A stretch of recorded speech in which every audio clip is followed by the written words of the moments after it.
Hello friends, SH classes में आपका स्वागत है। और हम बात कर रहे थे विज्ञान की श्रृंखला में आपसे ब्लड की, जिसमें हमने प्लाज्मा और आरबीसी देख चुके हैं पहले ही। आज हम आपसे डब्ल्यूबीसी की बात करेंगे, लेकिन उससे पहले मैं आपको बता दूं, थोड़ा सा रिपीट करते हैं पुराना, उसके बाद जाते हैं। दो भाग बताए थे ब्लड के, पहला प्लाज्मा था, दूसरा था हमारा सेल यानी कणिका। प्लाज्मा और कणिका।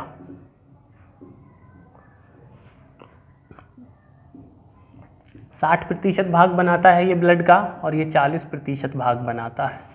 प्लाज्मा को हम लोग कंप्लीट कर चुके थे। कणिका के 3 भाग बताए थे आप लोगों को।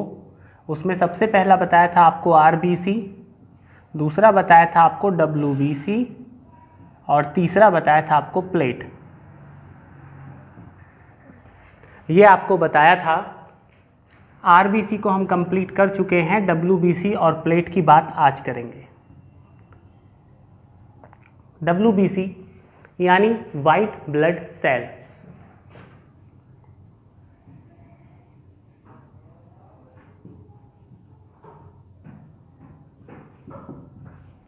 वाइट ब्लड सेल यानी श्वेत रक्त कणिका।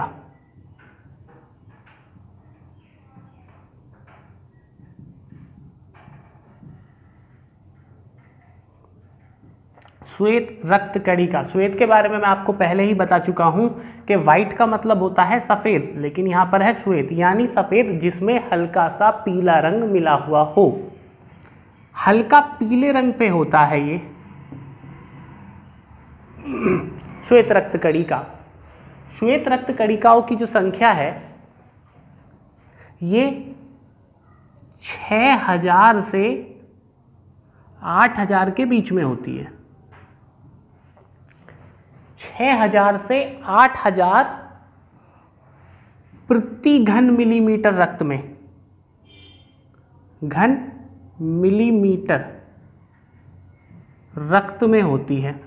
प्रति घन मिलीमीटर रक्त आपको पहले ही बता चुका हूं मैं कि अगर 1 मिलीमीटर का कोई बॉक्स बनाया जाए, 1 मिलीमीटर भुजा का अगर कोई भी बॉक्स बनाया जाता है और उसके अंदर ब्लड भर दिया जाता है, तो ब्लड को भरने में, मतलब अगर इसके अंदर पूरे में कंप्लीट ब्लड भर दें, तो उसमें अगर डब्ल्यूबीसी की संख्या गिनी जाए तो डब्ल्यूबीसी की संख्या 6000 से 8000 के बीच में आएगी।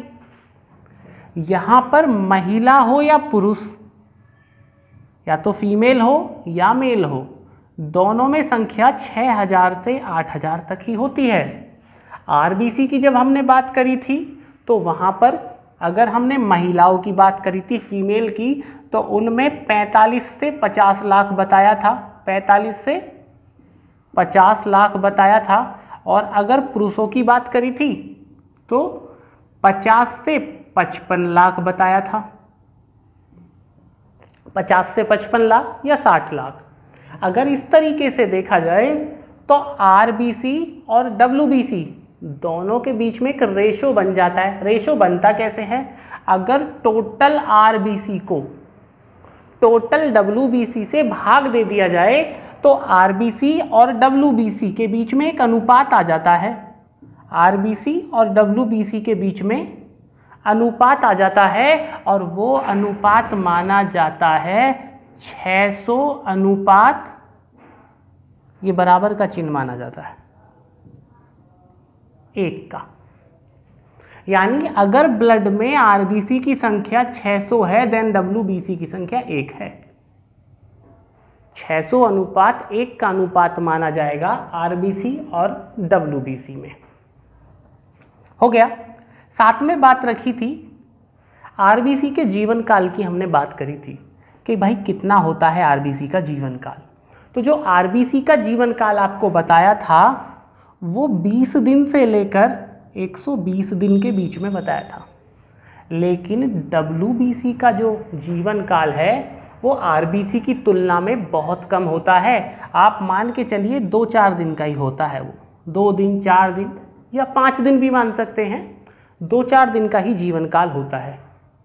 जो WBC है ना, RBC की संख्या में कम तो है, लेकिन RBC से संख्या संरचना में थोड़ी बड़ी होती है।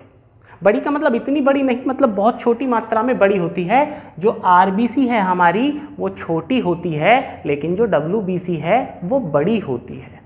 और जो इसका आकार माना जाता है वो अमीबा के समान माना जाता है। अमीबा जो कि एक कोशिकीय जीव होता है, यानी एक सेल होती है उसमें, बस एक कोशिका होती है, वो जीव होता है। आगे बात करेंगे आखिर अमीबा की क्या है, क्यों है, कैसे है। तो एक कोशिकीय जीव माना जाता है और WBC का जो मतलब आकार होता है वो अमीबा के समान होता है।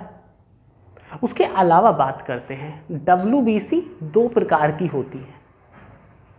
मान के चलिए ये WBC का आकार है हमारा, तो दो प्रकार की WBC होंगी। एक के अंदर छोटे छोटे कण पाए जाते हैं। भाई WBC भी एक प्रकार का सेल ही है, कोशिका है, और RBC भी एक प्रकार का सेल है। और सेल कोई भी हो उसके अंदर एक द्रव्य भरा होता है, जिसको हम कोशिका द्रव्य या फिर प्रोटोप्लाज्म या साइटोप्लाज्म के नाम से जानते हैं।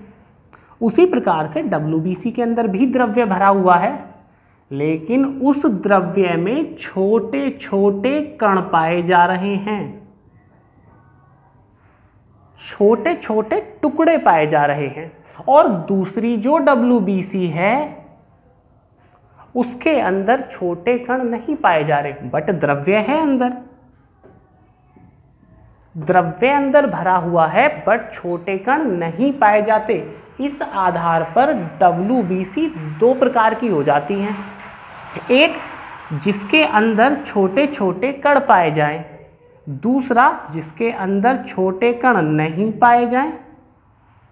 दो प्रकार की WBCयां हो गई, जिसमें कण पाए जाते हैं और जिसमें कण नहीं पाए जाते।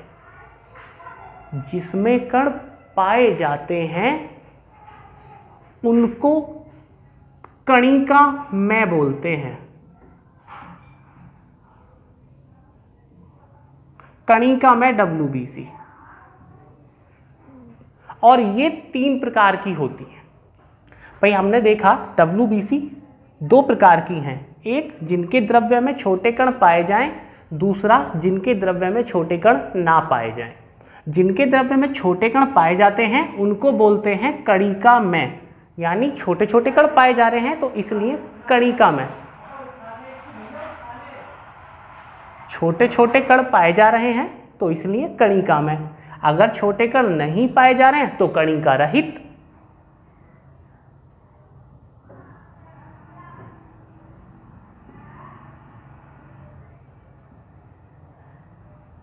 दो प्रकार से, एक कणिका में, दूसरा कणिका रहित। जो कणिका में होती हैं वो तीन प्रकार की होती हैं। पहली को बोलते हैं न्यूट्रोफिल,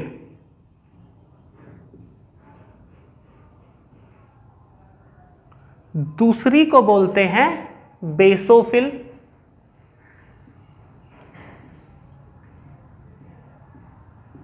और तीसरी को बोलते हैं इओसिनोफिल।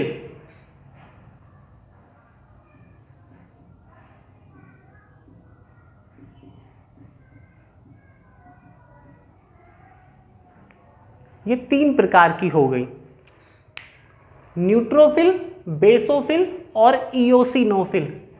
ये तीन हैं WBC जिनका निर्माण श्वेत अस्थि मज्जा में होता है। श्वेत अस्थि मज्जा मैंने आप लोगों को बताया था पिछली क्लास में कि जो हमारा श्वेत अस्थि मज्जा होता है वो कुछ यहाँ होता है।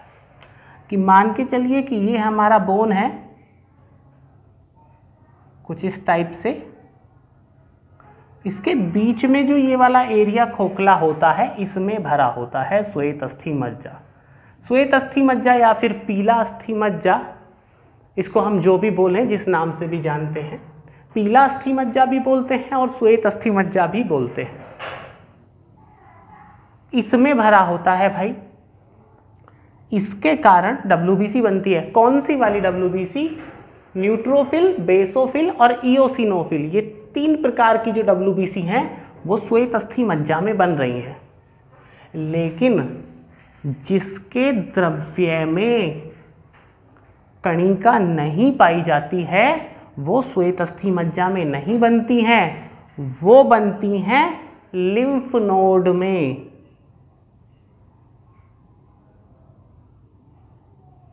लिम्फ नोड यानी लसिका ग्रंथि, लसिका ग्रंथि। लसिका क्या होती है भाई? हमारा जो ब्लड होता है वो हमारी नसों में घूमता है। जब वो नसों में बार बार घूमता है तो ऊपर को रिस कर कुछ पदार्थ निकल आता है पीले पीले से रंग का। हमारी नसों के अंदर ही रहता है, मतलब बॉडी के अंदर ही वो दिखाई देता है। तो वो जो निकल कर आता है उसको, वो एक पदार्थ होता है जिसमें प्लाज्मा की मात्रा बहुत ज़्यादा होती है। मतलब नसों से, जैसे नसों में घूम रहा है तो बाहर की तरफ निकल आया। अब उसको जो बोलते हैं हम, उसी को हम लसिका बोलते हैं। तो ये लसिका हुआ।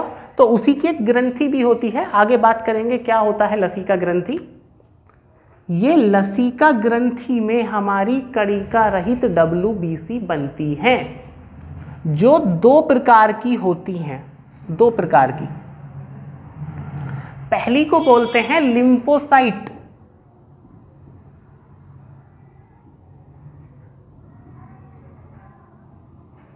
लिम्फोसाइट बोलते हैं, और दूसरी को बोलते हैं मोनोसाइट। अब एग्जामिनर जो होगा भाई, कोई भी क्वेश्चन कैसे भी पूछ सकता है आपसे। नॉर्मली आप लोगों ने आज तक पढ़ा होगा, ये वाली बात शायद बहुत लोगों को आज पहली बार पता चलेगी कि WBC का निर्माण कहाँ होता है। तो सब लोग बता देते हैं कि भाई श्वेत अस्थि मज्जा में होता है। श्वेत अस्थि मज्जा कहाँ है? जो हमारी हड्डियाँ होती हैं वो बीच में उनकी जो पानी भरा होता है वो श्वेत अस्थि मज्जा है। यहाँ पर जो होता है ये लाल अस्थि मज्जा होता है, जो RBC को बनाता है। लेकिन सवाल बनता है कि भाई WBC जो है, कौन सी वाली WBC है जो श्वेत अस्थि मज्जा में बन रही है? सारी तो नहीं बन रही है। तो भाई वो 3 है, न्यूट्रोफिल, बेसोफिल और इओसिनोफिल। उसके बाद जो 2 प्रकार की WBC बचती हैं वो बनती हैं हमारी जो लिम्फोसाइट और मोनोसाइट हैं, वो लिम्फ नोड में यानी लसिका ग्रंथि में बनती है। इनका जीवन काल हो गया, इनकी संख्या हो गई, लेकिन हमारे ब्लड में WBC की आवश्यकता है क्या? क्या करती हैं WBC? हमारी बॉडी को प्रोटेक्ट करती हैं, एंटीबॉडी बनाती हैं। यानी इनको, WBC को हम बॉडी का प्रहरी, चौकीदार, चपरासी, पुलिस वाला, गार्ड, अलग अलग नामों से, मतलब कोई भी ऐसा आदमी जो सिक्योरिटी दे तो उसको माना जाएगा WBC जो है वो सिक्योरिटी कर रही है हमारी बॉडी की। किस चीज़ से कर रही है भाई? बाहर के वायरस से कर रही हैं, जीवाणु बैक्टीरिया से कर रही हैं, फंगस से कर रही हैं, कोई चोट लग जाती है उससे करती हैं। मान के चलिए भाई, वैसे भी मौसम कोरोना का चल रहा है, आप लोगों ने सुना होगा कोरोना के टाइम पे भाई जिसकी इम्यूनिटी, प्रतिरोधक क्षमता जितनी मजबूत है उसे कोरोना नहीं होगा, या होगा भी तो भाई जल्दी ठीक हो जाएगा। या बुखार होता है, हम लोग डॉक्टर के पास बुखार की दवाई लेने जाते हैं, अक्सर मौसम ख़राब होने पे वायरल फीवर चलता है। उसमें होता क्या है, कहीं हम बाहर घूमने गए, हम बाहर घूमने जाते हैं भाई, वहाँ पे कुछ खा लिया, पी लिया, या फिर कोई भी वायरस है हमारे नाक से, मुंह से, या बॉडी के किसी और पार्ट से जहाँ से वो अंदर घुस सकता है, अंदर चला गया। अब जैसे ही अंदर जाएगा वो हमारी प्रतिरोधक क्षमता से लड़ेगा। अगर हमारी प्रतिरोधक क्षमता वहाँ पर कमज़ोर पड़ती है, प्रतिरोधक क्षमता यानी कि WBC, अब WBC वहाँ पर उससे लड़ेगी, लड़ने के बाद में वो ब्लड में ही मर जाएगी, उसको भी मारेगी, खुद भी मरेगी। लेकिन WBC का कौन सा भाग होगा? वो न्यूट्रोफिल होगा। न्यूट्रोफिल पूरी WBC का, हमारी बॉडी में जितनी WBC है उसका 60% हिस्सा होती है। सारी WBC का 60% हिस्सा न्यूट्रोफिल होती है। ये करती क्या है?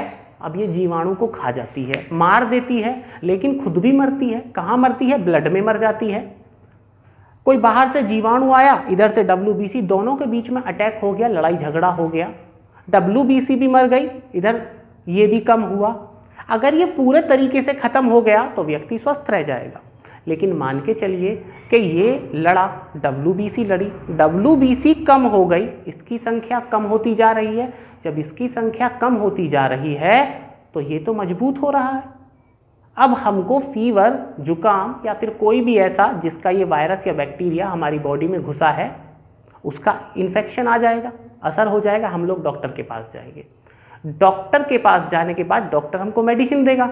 अब वो मेडिसिन जाके इस वायरस या बैक्टीरिया से लड़ती नहीं है, वो WBC को मजबूत कर देती है, हमारी WBC को बहुत स्ट्रांग कर देगी, मतलब WBC को ऐसा बना देगी, इस टाइप की WBC बना देगी कि वो इस पे अटैक कर दे बढ़िया तरीके से। अब इसकी इम्यूनिटी बहुत मजबूत हो जाएगी और खुद भी असर करेगी इस पे और पूरी WBC इसको मार देगी। लेकिन हमारे ब्लड में WBC खुद भी तो मरी, और जब WBC मरती है तो हमारी बॉडी से पस के रूप में निकलती है। पस कैसे होगा भाई? चेहरे पे कोई पिंपल, दाना निकला, कोई फोड़ा निकला, कोई चोट लग गई तो उस पर पस के रूप में, मान के चलिए भाई हाथ कट गया, चेहरे पे कोई चोट लग गई, तो कुछ दिनों के बाद यहाँ मवाद पड़ जाती है। वो मवाद इसलिए है क्योंकि हमारे ब्लड में जो WBC थी ना वो उससे लड़ रही थी, खुद मर रही थी, वहाँ पे पस पड़ गया।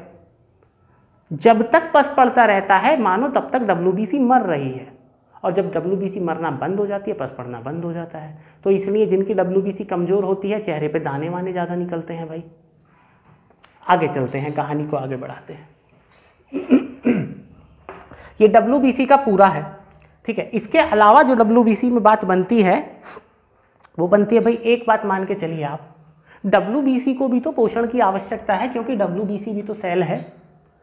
WBC खुद कोशिका है, जैसे RBC कोशिका है, RBC को भी एनर्जी चाहिए होती है, उसी प्रकार से एनर्जी WBC को चाहिए होती है। अब WBC को जब तक बॉडी से एनर्जी मिल रही है, क्योंकि कोशिका है, मिलेगी कहाँ से भाई? जो हम खाना खाते हैं उससे ग्लूकोज मिलती है और ऑक्सीजन मिल जाती है।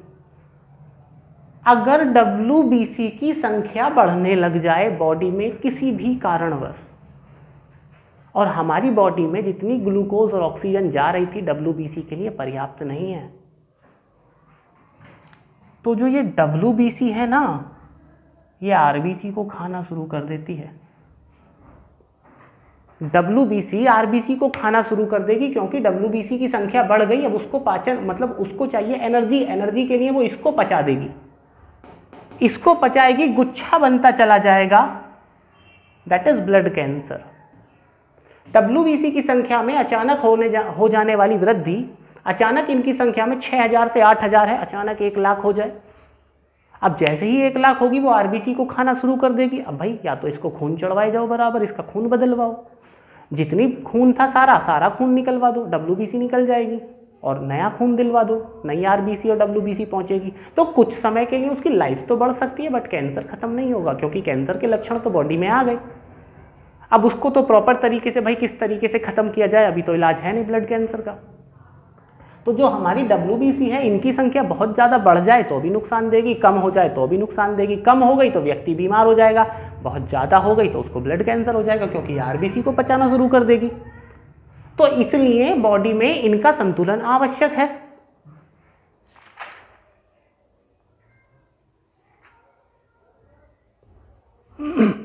एक बात और बच जाती है बस इसमें, कि कई बार क्या होता है, हमने देखा कि 2 जगह हमारी WBC बन रही है। एक तो श्वेत अस्थि मज्जा में बन रही है, उसके अलावा बन रही है हमारी लिम्फ नोड में, लेकिन कभी कभी वो यकृत और प्लीहा में भी बन जाती है।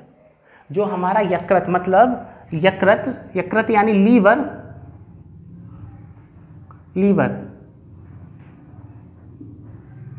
और प्लीहा यानी स्प्लीन, इसमें भी बन जाती है। इसके अलावा जो WBC है इसका एक दूसरा नाम है जिसको ल्यूकोसाइट बोलते हैं।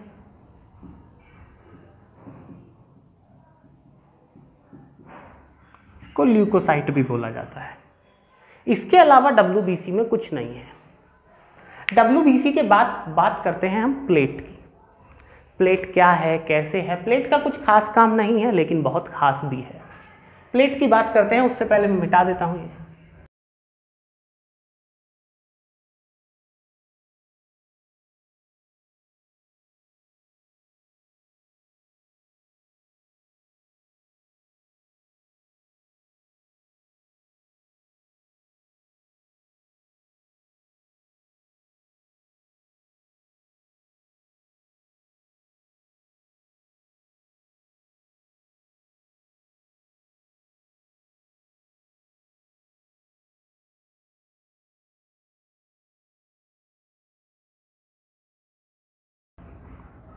प्लेटलेट्स। तो प्लेट की अगर बात करें, जो तीसरा पार्ट है हमारा प्लेट, इसका एक अलग नाम है जिसको हम थ्रोम्बोसाइट बोलते हैं।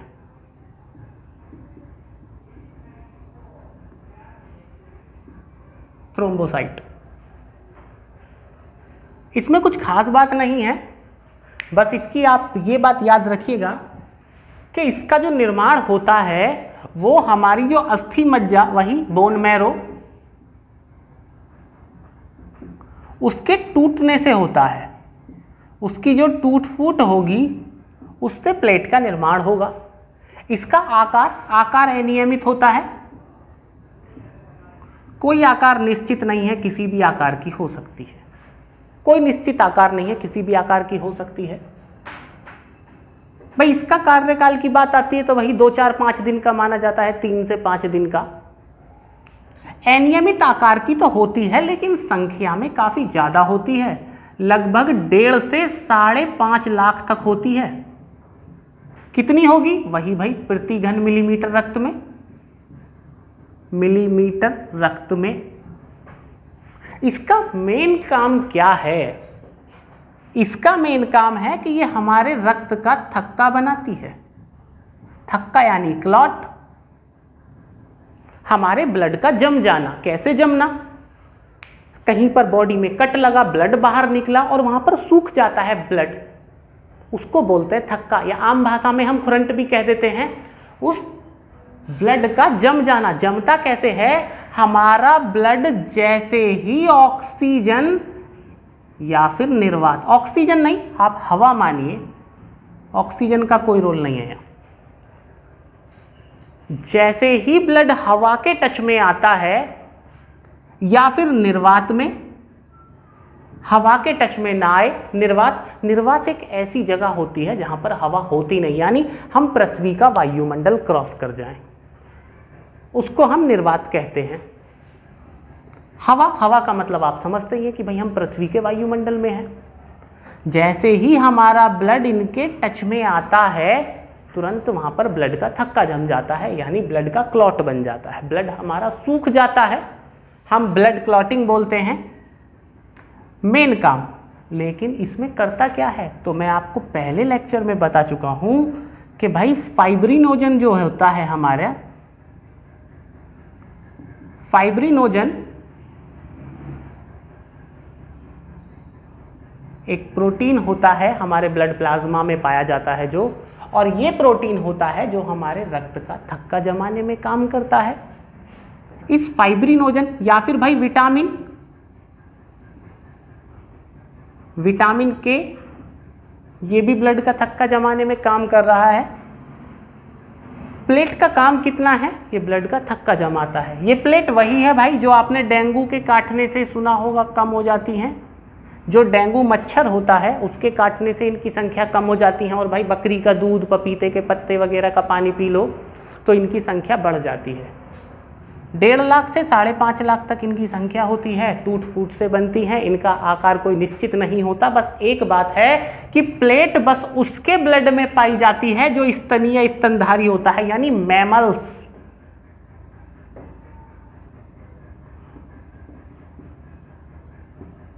जो स्तनधारी होता है मात्र उसके ब्लड में ही प्लेट पाई जाती है और किसी के में नहीं पाई जाती।